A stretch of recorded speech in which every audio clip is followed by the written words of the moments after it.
WVUA 23 News at 10. It's going down in this, man. Look at this. Set the cube on fire, man. I ain't playing around this. They need to free about this. Prison in Atmore is still on lockdown after an early morning riot. 2 prison officials were stabbed. The inmate then made their way to the hallway where they started a fire. 100 inmates were involved in the fight. Criminal charges are pending against the inmates who were involved in the incident. Governor Robert Bentley released a statement today saying, quote, "There have been 2 events in the last 4 days involving violence within 2 departments of correction facilities. Alabama's prison systems is at a critical point. A volatile mix of overcrowding and understaffing have created an environment that is dangerous to both inmates as well as corrections officers. Our state must take the necessary steps to address and solve this problem immediately," end quote. Well, good evening. I'm Jabari Pruitt on a story we first told you about on Tuesday. The investigation continues tonight after the Sumter County Jail is raided. Nearly 30 federal agents spent the day at the jail on Tuesday after reports of illegal activity inside the facility where inmates are housed. Several inmates were also granted early release that day. The sheriff's office is operating as normal. Jail inmates are now being housed at facilities in Greene and Clark counties. And turning our attention now to the weather, meteorologist Peter Crank is here. And Peter, it seems like rain is still the talk. That's right. We saw flooding in southeast Louisiana, well, really all of Louisiana and Mississippi for the past several days. Here in Alabama, we haven't seen major flooding issues, but we've still seen nearly 2 inches of rainfall in the past 48 hours. And we're going to continue to see that rain as we go into the next couple of hours as well. Looking out across the area right now, we are seeing the rain continuing across central Alabama. You can see even some rain down towards the southern portions of Alabama. We'll continue to see some rain over the next couple of hours, but that rain has also made our morning temperatures on the warm side. 63 was the morning low in Sylacauga as well as in Birmingham. When you factor in the rain across the area, that also limited our high temperatures. We only made it to 71 here in Tuscaloosa, a lot warmer as you headed further to the west. All the details on when we can actually see that rain end coming up in just a bit. Jabari?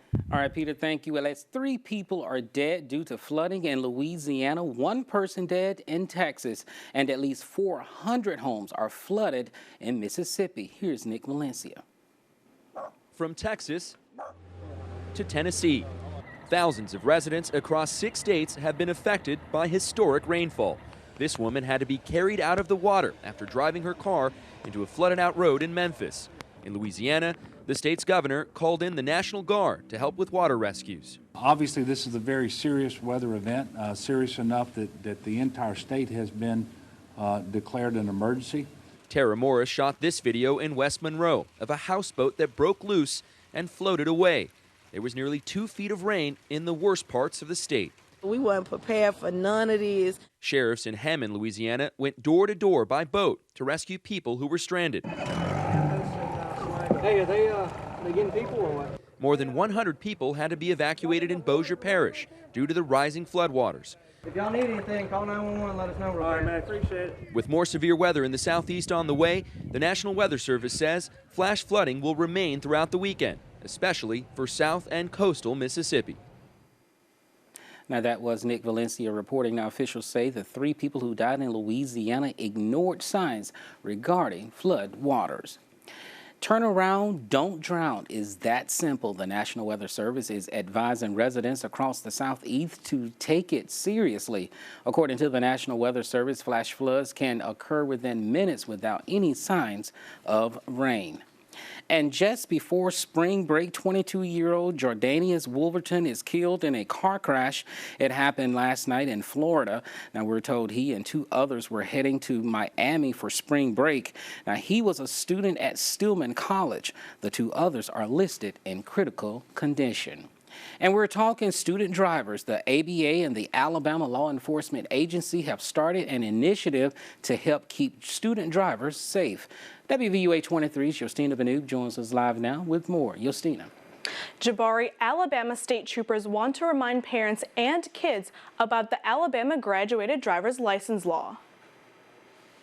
Father Dennis Moore always keeps his 16-year-old son, Jalen, updated on the rules of the road. Every time I hear something, I share with him of how texting and driving or playing with your phone or not taking things serious, how it can really cause some major problems. Teen drivers are very inexperienced, so they need to devote all of their attention to operating that motor vehicle. They don't need any distractions, and generally when people think about distracted driving, they think about cell phones, but there's more to distracted driving. According to Children's of Alabama, some factors that contribute to teen driver crashes are driving while using alcohol or drugs, not wearing a seatbelt, speeding, aggressive or reckless driving. And Jalen has seen firsthand what reckless driving can do. As of late, there has been a couple of fatal accidents with some young people that he's been aware of, that he knew one of them. And it has really made him think also and take this a little bit more serious, this idea of driving. There are 3 stages to the graduated driver's license law. Stage 1 is the learner's permit, stage 2 is the restricted license, and stage 3 is the unrestricted license. And 16 and 17-year-olds may not drive between 12 a.m. and 6 a.m. unless accompanied by a parent or a licensed driver 21 years or older. Having gone through the same process, Moore understands that teenagers want to impress each other, so him and his wife came up with a plan. He's able to drive legally, age-wise, but we want to really allow him to wait for a little while just to, get a little bit more experience, let the newness wear off, and then perhaps even next year be able to drive to school. The point of the initiative is to get ahead of the problem. It's a very serious thing getting behind this wheel, because not only is your life at stake, but someone else. If we talk about it now, it puts it fresh on their mind, and they're least likely to be involved in the traffic crash because they're going to be more cautious, they're going to exercise safety, and they're going to use safety as a platform. Now, if you'd like more information on the Alabama graduated driver's license law, visit childrensal.org. Reporting live tonight, Yostina Banoop, WVUA 23 News. All right, Justina, thank you. Well, the city of Tuscaloosa is interested in the old Tuscaloosa County Jail. The building, located near Capitol Park in downtown Tuscaloosa, served as the old county jail from 1856 to 1890. Currently, the Tuscaloosa City School System owns the property. According to the Tuscaloosa News, the building has been vacant since 2007. The council gave the go-ahead for Mayor Walt Maddox to go into negotiations with Superintendent Dr. Paul McKendrick. And the Alabama lawmakers will hit the midpoint of the 2016 legislative session. The House will vote on Tuesday on a general fund budget. Gambling legislation stalled in the first half of the session. Now, bill sponsors said they are discussing changes in hopes of getting a floor vote in the second half. Donald Trump is receiving some backlash after violent scuffles break out at a Chicago rally. John Lawrence reports. Cheers from the crowd as Republican presidential frontrunner Donald Trump stepped off a plane in Vandalia, Ohio. A very different scene less than 24 hours earlier. Supporters and protesters clashing during a rally at the University of Illinois at Chicago Friday night. Trump's campaign canceled the event more than 30 minutes after it was scheduled to start amid security concerns. Scores of protesters then spilled out into the streets. 5 people were arrested and 2 police officers were hurt. The people that were there, that came there, that were invited there, thousands and thousands of people, they caused no problem. They were taunted, they were harassed. His Republican counterparts spoke out about the violence happening at his events. This is a man who in rallies has told the supporters to basically beat up the people who are in the crowd, and he'll pay their legal fees. There is no place for a national leader to prey on the fears of people. The Democratic candidates also weighing in.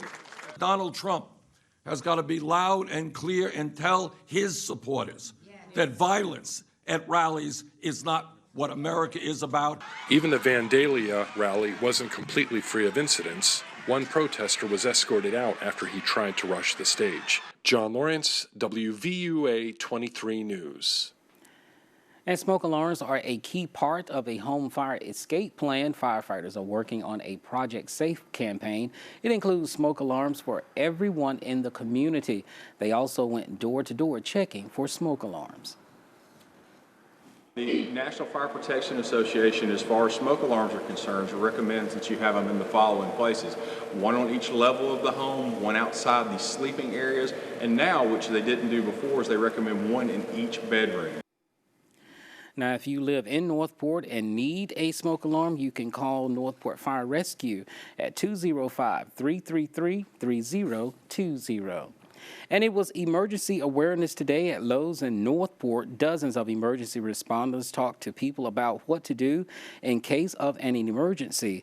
All proceeds will go to Muscular Dystrophy Association.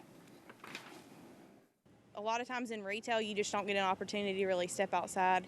You know, you're focused on selling and, you know, that kind of thing, customer service all the time. So it feels good to get to do something besides just that.